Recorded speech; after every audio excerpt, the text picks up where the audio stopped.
Assalamualaikum, perkenalkan nama saya Agri Rifai dari kelas TI 18C2 dan di sini saya tidak sendiri, ada rekan saya Evan Bagi Kusuma dan Muhammad Fadil Arsyahid Fatah.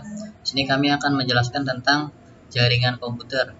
Materi yang akan kita jelaskan yang pertama adalah data peralatan jaringan, yang kedua adalah kabel jaringan, dan yang ketiga topologi jaringan. Langsung saja. Yang pertama adalah data peralatan jaringan. Jaringan seluler ini adalah perkembangan jaringan yang ada di dunia. Yang pertama adalah 1G, frequency division multiple access, dan yang kedua 2G, time division multiple access TDMA, dan code division multiple access dengan frekuensi 900 dan 1800 MHz, kecepatan 9600 KB per second. Terus ada 2.5G, frekuensi 2G dan General Packet Radio Service GPRS 900 dan 1800 MHz dengan kecepatan 50 KB per second. Terus ada 2.75G, frekuensi Enhanced Data Rates for GSM Evaluation 8G 900 dan 1800 MHz dengan kecepatan 1 MB per second.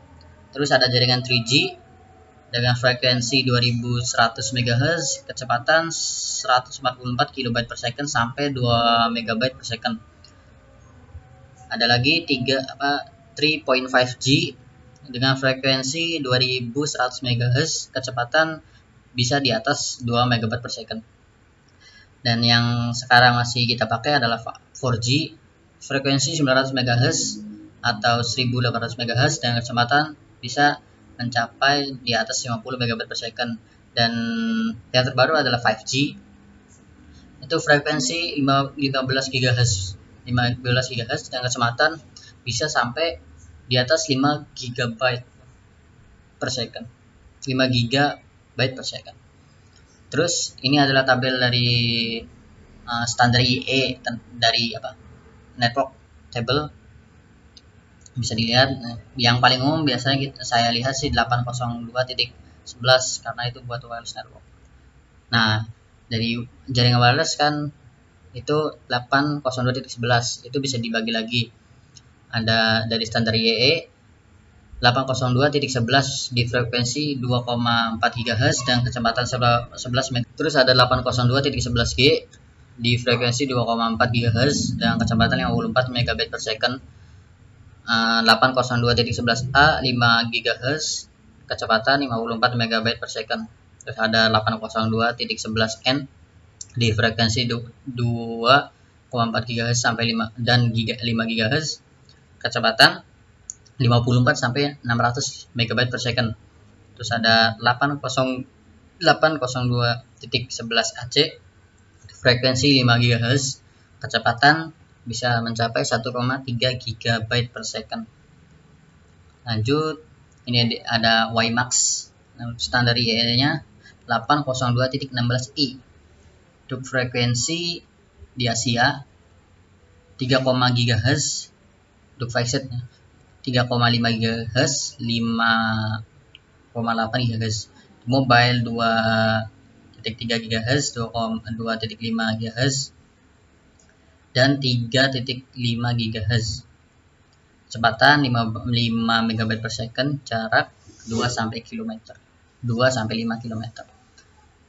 Terus ada VSAT, Very Small Aperture Terminal, nama frekuensi C-band, keterangan uplink 5,9 sampai 6,4 GHz, downlink 3,7 sampai 4,2 GHz. Terus frekuensi Q-band, uplink 14 sampai 14,5 GHz, downlink 11,7 sampai 12,7 GHz. VSAT Indonesia, Palapa, D dan Telkom. Tuh kelebihan: 1, tidak mengalami penurunan walau jalur sibuk dan kompleks. 2, jaringan luas. Yang ketiga, mengurangi waktu tunda saat transmisi berlangsung. 4, jarang mengalami kegagalan koneksi. Dan 5, cocok untuk daerah terpencil. Kekurangan: biaya investasi mahal, delay inherent 0,5 detik, boros tempat untuk antena, performa tergantung kondisi alam. Terus generasi kabelan UTP, ada jenis pertama CAT1, bandwidth 0,4 MHz digunakan untuk ISDN jaringan telepon.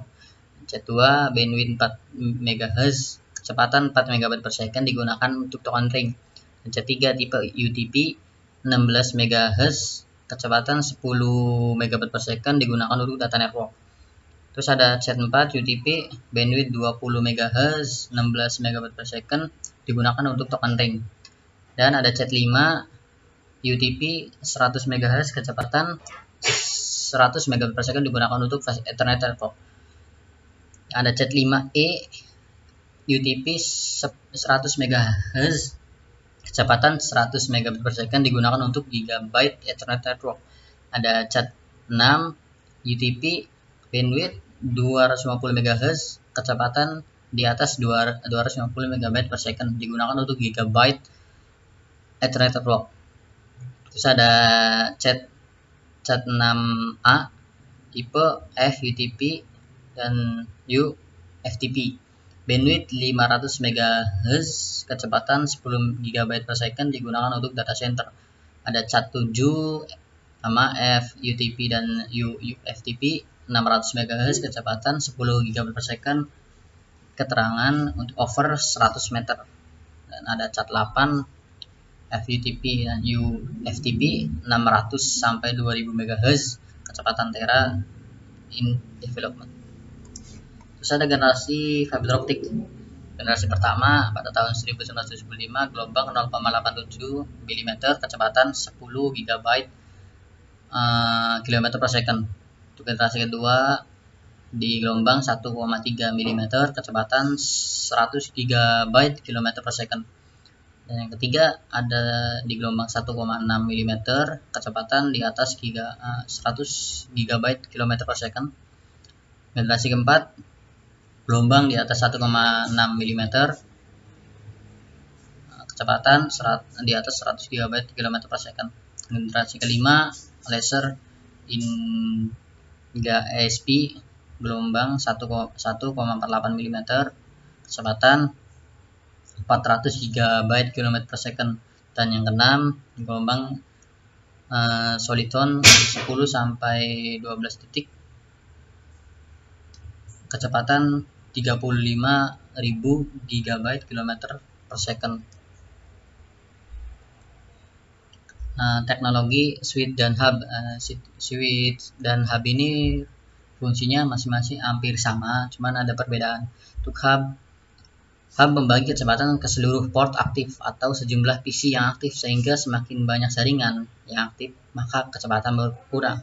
Nah, untuk switch membagi kecepatan 1:1, sehingga jika banyak PC yang aktif maka kecepatan akan sama antar port atau tidak terbagi atau tidak berkurang. Hub memungkinkan terjadinya tabrakan paket data collision karena hub membroadcastkan paket ke seluruh PC yang tersambung jaringan, memungkinkan terjadi ping of death. Untuk switch mampu mencegah collision karena dalam switch terdapat teknologi yang mampu mengalamatkan paket sesuai dengan tujuan paket tersebut atau tidak di broadcast. Untuk hub berjalan pada physical layer-OSI yang pertama. Untuk switch berjalan pada data link layer. Kecepatan hub 10 atau 100 MB per second. Untuk kecepatan switch 100 sampai 1000 MB per second. Teknologi router. Router ini untuk membagi beberapa jaringan. Untuk generasi pertama forwarding terpusat pertukaran bus antar muka berupa hardware memulai bus antar CPU. Untuk generasi kedua penerus generasi pertama ditambah pada fokus distribution forwarding modul antar muka pertukaran bus. Dan yang ketiga forwarding distribution pertukaran bus. Generasi keempat application specification integrated circuit didistribusikan forwarding pertukaran jaringan. Dan yang generasi kelima prosesor jaringan terdistribusi forwarding pertukaran jaringan. router bisnis VPN, multi protocol label switching MPLS, IP cost, multicast, protokol security dan lain-lain. Terus ada perkembangan dari access point, lingkup jangkauan lebih untuk lingkup, terus frekuensi dan kecepatan frekuensi 2,5 dan 2,4 dan 5 GHz. Jangkauan lebih luas karena lebih rendah, lebih pendek dari 2,5. Inferensi tabrakan lebih tinggi tingkat gangguan karena frekuensi ini digunakan juga oleh Bluetooth dan microwave. Tingkat tabrakan data lebih rendah karena penggunanya tidak sebanyak 2,4 GHz. Pengguna lebih umum HP dan laptop di Indonesia rata-rata menggunakan 2,4 GHz. Masih sedikit karena biasanya hanya digunakan untuk antar BTS. Lebar data lebih sempit atau lebih kecil dari 5 GHz. Bandwidth untuk 5 GHz bandwidth lebih besar, cocok untuk paket data dalam jumlah besar. Untuk jenis-jenis modem jenis ADSL. Jenis ini merupakan modem era 2004. Hingga saat ini masih dipakai beberapa kantor sekolah maupun instansi. Modem ini menggunakan media kabel line telepon sebagai penghubungnya. Terus ada model GSM. Model ini digunakan untuk jaringan GSM teknologi saat ini sampai 4G. Untuk CDMA sama fungsinya dengan GSM, namun fokus menggunakan jaringan CDMA frekuensi 800 MHz. Terus ada dial-up. Jenis ini menggunakan kabel telepon sebagai medianya, namun harus medial satu nomor dengan diikuti username password untuk bisa mengakses jaringan internetnya.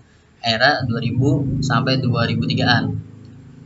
Yang terakhir, fiber optic modem menggunakan media fiber optic sebagai media koneksinya, namun untuk terhubung tetap harus menggunakan username dan password. Salah satu provider pengguna media ini adalah Telkom, Astinet, dan IndiHome. Ya, terima kasih. Mungkin materi data pelataran jaringan cukup sampai di sini dan akan dilanjutkan oleh rekan saya, Evan Megakusuma. Bismillahirrahmanirrahim. Assalamualaikum warahmatullahi wabarakatuh.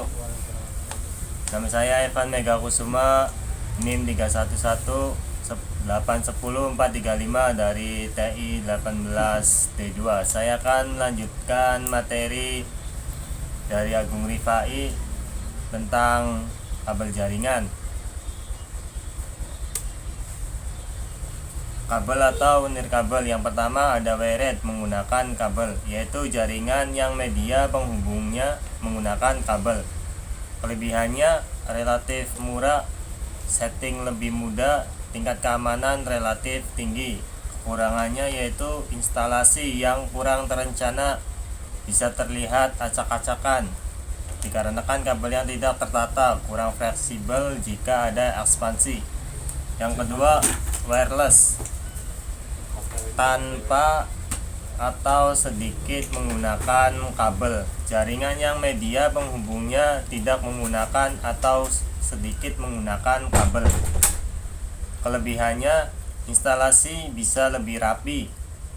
Untuk ekspansi relatif lebih mudah. Kekurangannya mahal, memerlukan keahlian ekstra untuk manajemennya, masih bisa dibajak atau disusupi. Wired kabel. Jenis-jenis kabel yang digunakan sebagai media penghubung jaringan komputer. Yang pertama, kabel koaksial, kecepatan dan keluaran 10 sampai 100 Mbps. Biaya rata-rata per node murah, media dan ukuran konektor medium. Panjang kabel maksimal yang diizinkan yaitu 500 meteran. Koaksial kabel single wire dilapisi oleh serabut, bisa membawa frekuensi bandwidth yang lebar, cocok diaplikasikan di TV kabel. Lebih mahal daripada twisted pair. Dan ini gambarnya ya. Selanjutnya, wired twisted pair. Ada kabel UTP merupakan sepasang kabel yang ditwist atau dililit satu sama lain dengan tujuan untuk mengurangi intervensi listrik. UTP dapat mempunyai transfer rate 10 Mbps sampai dengan 100 Mbps, tetapi mempunyai jarak pendek yaitu maksimum 100 meter. Ada kabel coiled twist pair, memiliki spesifikasi yang lebih baik dibandingkan dengan kabel UTP karena lapisan kabelnya dilindungi oleh semacam foil, sehingga hal ini membuat kabel jenis FIP memiliki ketahanan yang lebih baik terhadap noise dan gangguan magnetik dibandingkan dengan kabel UTP. Yang C, kabel shielded twisted pair. Secara fisik, kabel shield sama dengan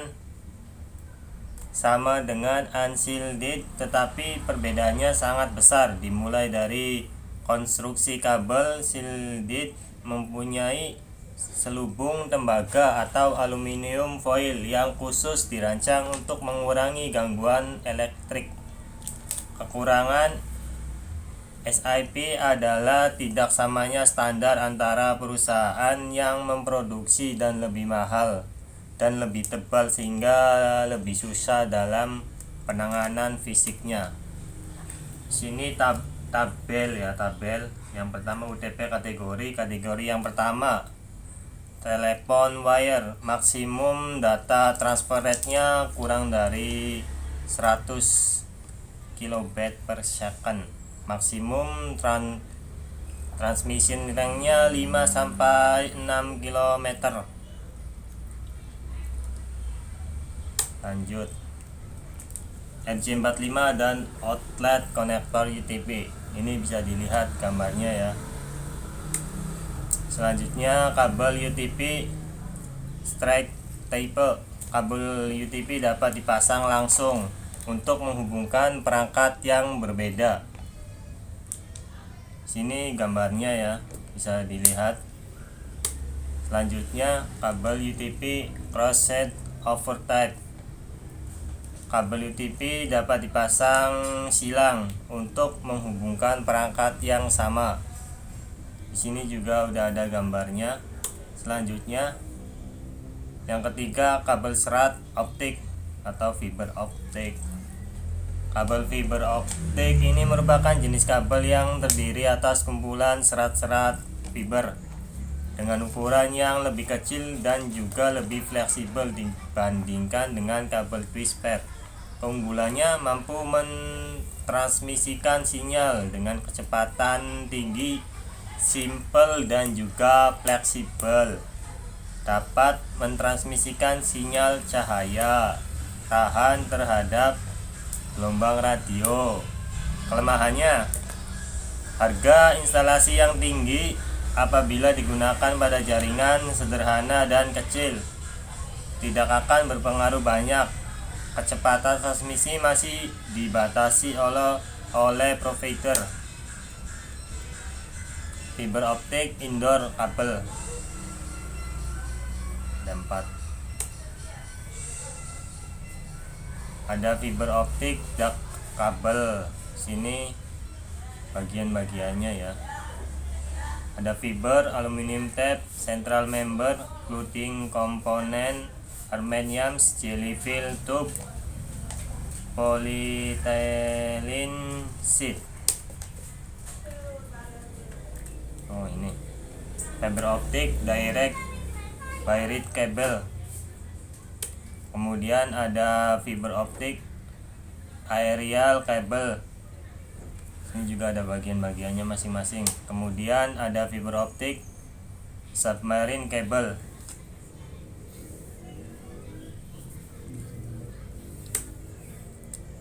Ya, mungkin itu saja materi dari saya. Selanjutnya akan dibacakan oleh materi selanjutnya oleh Fadel Arsayid Fatah. Terima kasih.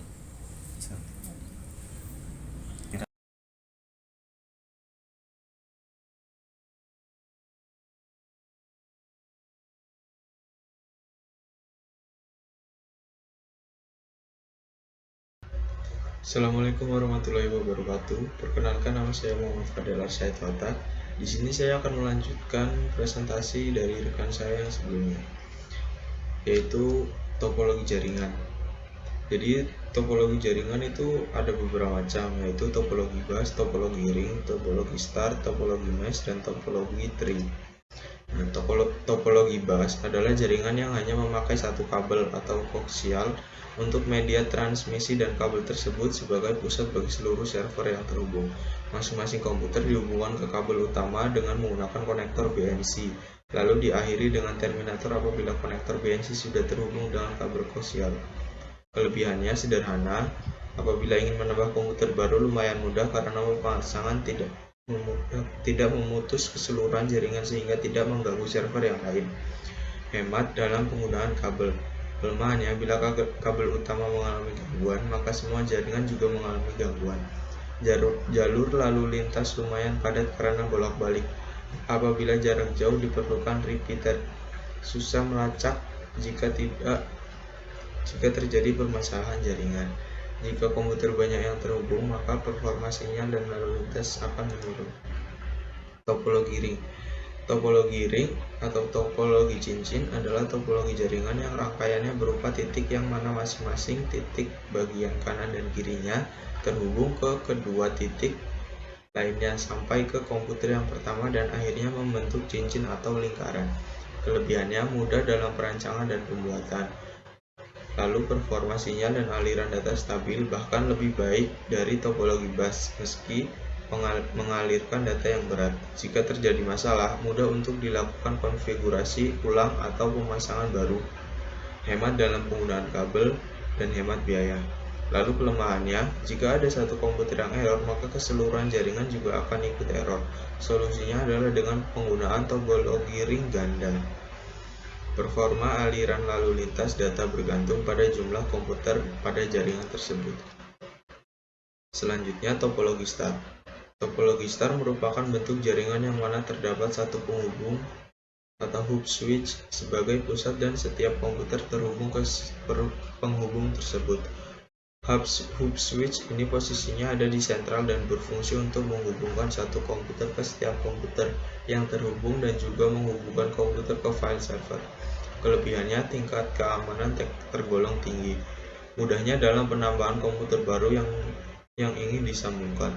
Apabila ada yang error, mudah untuk dideteksi. Paling fleksibel di antara topologi jaringan yang lainnya. Kemudahan dalam mengontrol karena sistemnya yang terpusat. Kekurangan, apabila hub switch rusak, maka keseluruhan jaringan juga rusak. Lumayan boros dalam penggunaan kabel, lalu tergantung terspesifikasi hub switch-nya. Apabila rendah, maka performa sistem jaringan juga rendah, dan biayanya juga mahal. Topologi mesh. Topologi mesh atau mudahnya dinamai topologi jala adalah bentuk topologi jaringan yang mana semua klien bisa terhubung satu sama lain secara acak atau tidak teratur. Karena kliennya langsung terhubung dengan klien lain yang dituju, maka arus data bisa dilakukan dengan cepat tanpa harus melalui klien lain. Masing-masing klien setidaknya memiliki dua jenis sambungan, yaitu pertama kabel yang terhubung dengan klien lain, dan terakhir terhubung dengan server. Kelebihannya, arus lalu lintas data cepat di antara topologi yang lain karena memiliki jalur masing-masing. Terjamin kapasitas channel komunikasi. Jika ada gangguan pada satu koneksi jaringan, maka tidak mengganggu koneksi lain. Terjaminnya keamanan dan privasi karena akses langsung dapat dilakukan antara dua komputer tanpa melibatkan komputer yang lain. Kemudahan dalam mengidentifikasi titik trouble. Kelemahannya, biaya yang dikeluarkan termasuk tinggi dan boros dalam pemakaian kabel karena semua komputer seminimal-minimalnya memiliki dua penghubung. Yang terakhir, topologi tree. Topologi jaringan tree atau pohon merupakan topologi jaringan yang bertingkat dan hierarki, yang mana antar koneksi menggunakan hub switch dan masing-masing hub terhubung dengan server. Topologi tree sebenarnya adalah kombinasi dari topologi star dan topologi bus. Namun yang membedakannya adalah topologi tree ini terdapat pada hub di dalam jaringannya dan sistem yang hierarki. Kelebihannya yaitu mudah untuk digunakan dalam jaringan yang luas. Apabila ada gangguan, mudah untuk dideteksi. Kemudahan dan keunggulan dalam manajemen data. Kemudahan dalam pengelompokan klien yang sejenis. Lalu kelemahannya, karena banyaknya sambungan, maka lalu lintas bisa dibilang lambat. Yang kedua, apabila hub error, maka komputer yang tersambung juga error. Lalu penggunaan biaya tergolong besar, penggunaan kabel termasuk boros, lalu lintas dan sinyal tergolong lambat karena terbagi-bagi. Nah, ini adalah jenis-jenis contoh topologinya. Bentuknya seperti ini. Ini topologi ring, topologi star, topologi tree, lalu dan seterusnya. Ya, demikian presentasi dari saya. Terima kasih. Wassalamualaikum warahmatullahi wabarakatuh.